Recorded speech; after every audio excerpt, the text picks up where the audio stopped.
This is for a Seip A45 433 RCAM remote control.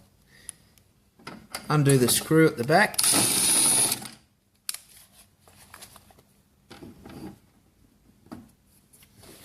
This cover just hinges open to expose the circuit board.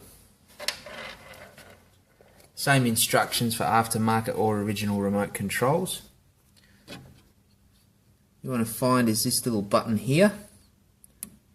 Push that, illuminates. Push the remote button that you want to use. That's it. Done.